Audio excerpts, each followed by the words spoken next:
Hi family, ನಾನು ಬುಜ್ಜಿ ಬೇಬಿಗೆ ಮೊಸರನ್ನ ಕೊಡ್ತೀನಿ ಅಂತ ಹೇಳಿದಾಗ ತುಂಬಾ ಜನ ನನಗೆ ಮೆಸೇಜ್ ಮಾಡಿದ್ದು, ಮಕ್ಕಳಿಗೆ ಮೊಸರು ಕೊಡ್ತೀರಾ? ಕೋಲ್ಡ್ ಆಗಲ್ವಾ? ಕಾಫ್ ಆಗಲ್ವಾ? ಮಕ್ಕಳಿಗೆಲ್ಲ ಮೊಸರು ಕೊಡ್ಬೋದಾ? ಅಂಡ್ ಹೇಗೆ ಕೊಡ್ಬೋದು? ಯಾವ ಥರ ಕೊಡಬೇಕು ಅಂತ ತುಂಬಾ ಕ್ವಶನ್ಸ್ ಹಾಕಿದ್ರು. ಸೊ ಹಾಗಾಗಿ ಈ ವಿಡಿಯೋ ಮಾಡ್ತಾ ಇದ್ದೀನಿ. ಆ್ಯಂಡ್ ತುಂಬಾ ಜನ ಮನೇಲೆ ಹೇಗೆ ಮೊಸರು ಮಾಡೋದು ಅಂತಲೂ ಕೇಳಿದ್ರಿ. ನೋಡಿ, ಈ ಥರ ಹಾಲನ್ನ ಚೆನ್ನಾಗೆ ಕಾಯಿಸ್ಕೊಂಡು ನಿಮ್ಗೆ ಎಷ್ಟು ಬೇಕೋ ಅಷ್ಟು ಒಂದು ಸಪ್ರೇಟಾಗಿ ಪಾತ್ರೆಗೆ ಹಾಕೊಳ್ಳಿ. ಅದು ಸ್ವಲ್ಪ ಬೆಚ್ಚಗಿರುವಾಗಲೇ ಒಂದು 2 ಸ್ಪೂನ್ ಮೊಸರನ್ನ ಹಾಕಿ ಓವರ್ ನೈಟ್ ಬಿಟ್ಬಿಡಿ. ಬೆಳಗ್ಗೆ ಎದ್ದು ನೋಡಿ ಎಷ್ಟು ಗಟ್ಟಿಯಾಗಿ ತಿಕ್ಕಾಗಿರೋ ಮೊಸರು ಸಿಗತ್ತೆ ಅಂತ. ಅಂಡ್ ಯಾವುದೇ ರೀತಿ ಪ್ರಿಸರ್ವೇಟಿವ್ ಇರಲ್ಲ. ಅಂಡ್ ಟೇಸ್ಟು ಕೂಡ ಅಷ್ಟೇ ತುಂಬಾ ಚೆನ್ನಾಗಿರತ್ತೆ.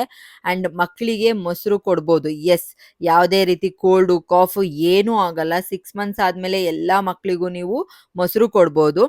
ಅಂಡ್ ಮೊಸರು ಕೊಡೋದ್ರಿಂದ ಮಕ್ಕಳಿಗೆ ಈಸಿಯಾಗಿ ಡೈಜೆಷನ್ ಕೂಡ ಆಗತ್ತೆ. ಅಂಡ್ ಇದರಲ್ಲಿ ಸೋರ್ಸ್ ಆಫ್ ಹೆಲ್ತಿ ಫ್ಯಾಟ್ ಇರೋದ್ರಿಂದ ಮಕ್ಕಳು ಹೆಲ್ದಿಯಾಗಿ ವೆಯ್ಟ್ ಗೇನ್ ಕೂಡ ಆಗ್ತಾರೆ. ಆ್ಯಂಡ್ ನಿಮ್ಮ ಮಕ್ಕಳ ಇಮ್ಯುನಿಟಿ ಕೂಡ ಬೂಸ್ಟ್ ಆಗುತ್ತೆ. ಆ್ಯಂಡ್ ಇದರಲ್ಲಿ ಪ್ರೋಟೀನು, ಕ್ಯಾಲ್ಶಿಯಮು ತುಂಬ ಇರೋದ್ರಿಂದ ಮಕ್ಕಳು ಬೋನ್ಸ್ಗಾಗಿರ್ಬೋದು, ಐಸ್ಗಾಗಿರ್ಬೋದು, ಅವರ ಗ್ರೋತ್ಗೆ, ಡೆವಲಪ್ಮೆಂಟಿಗೆ ತುಂಬ ಹೆಲ್ಪ್ ಮಾಡುತ್ತೆ.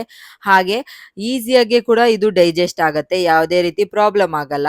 ನೀವು ಮಕ್ಕಳಿಗೆ ಮೊಸರು ಕೊಡ್ಬೇಕಾದ್ರೆ ಫಸ್ಟು ಸ್ಟಾರ್ಟಿಂಗ್ ಒಂದು 2 ಸ್ಪೂನ್ನ ಪ್ಲೇನ್ ಮೊಸರನ್ನ ಕೊಟ್ಟು ನೋಡಿ. ಯಾವುದೇ ರೀತಿ ಅಲರ್ಜಿ ಏನೂ ಆಗಿಲ್ಲ ಅಂದರೆ ಈಸಿಯಾಗೆ ಕಂಟಿನ್ಯೂ ಮಾಡ್ಬೋದು. ಆ್ಯಂಡ್ ಮಕ್ಕಳಿಗೆ ನೀವು ಹೋಮ್ ಮೇಡ್ ಮೊಸರು ಕೊಡೋದು ತುಂಬ ಒಳ್ಳೆಯದು.